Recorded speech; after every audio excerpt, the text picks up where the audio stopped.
মেয়ে মানেই শাড়ি। আমরা মেয়েরা জন্মগতভাবে শাড়ি পরতে খুব ভালোবাসি। আর যখন শাড়ি পরার কথা আসে কোনো প্রোগ্রাম সামনে থেকে, আম্মুর শাড়িগুলোই একমাত্র ভরসা। বাট আজকে আপনাদের সাথে আমি শেয়ার করব আমার নিজের কয়েকটা শাড়ি সম্পর্কে। এই শাড়িটা আমার খুব পছন্দ। এই শাড়িটা যখন আমার পছন্দের তালিকায় অ্যাড হলো, তখন আমি ফিল করলাম যে আমি আসলে জামদানি লাভার। আমার আসলে জামদানি শাড়ির প্রতি খুব অ্যাট্রাকশান। এই শাড়িটা আমার দুলাভাই গিফট করেছিল। আমার খুব পছন্দ। দেন এটা হচ্ছে নীল কালারের একটা শাড়ি। আমার ফেভারিট কালারগুলোর মধ্যে একটা।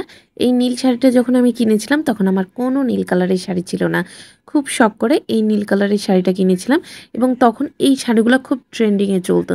যদিও এই শাড়িটা এখন পুরাতন হয়ে গেছে, তারপরেও আমার কেনা প্রথম নীল শাড়ি ছিল এবং আমার নিজের টাকায় কিনেছিলাম। মানে খুবই শখ করে, কিন্তু খুব বেশি দিন কিন্তু আমি পরি নাই।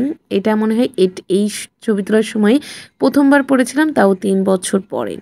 আর এই শাড়িটা হচ্ছে একটা পার্পল কালারের শাড়ি।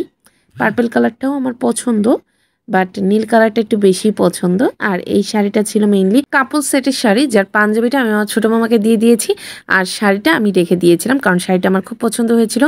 আর এই শাড়িটা আমার কাছে অনেক মূল্যবান একটা শাড়ি, বিকজ এই শাড়িটা আমার নানু আমাকে গিফট করেছিল এবং আমার জন্য সে শখ করেই কিনে রেখেছিল তার পছন্দের কালারটা আমারও খুব পছন্দের। এই জন্য এই শাড়িটা আমার কাছে অনেক মূল্যবান হয়ে থাকবে সারা জীবন।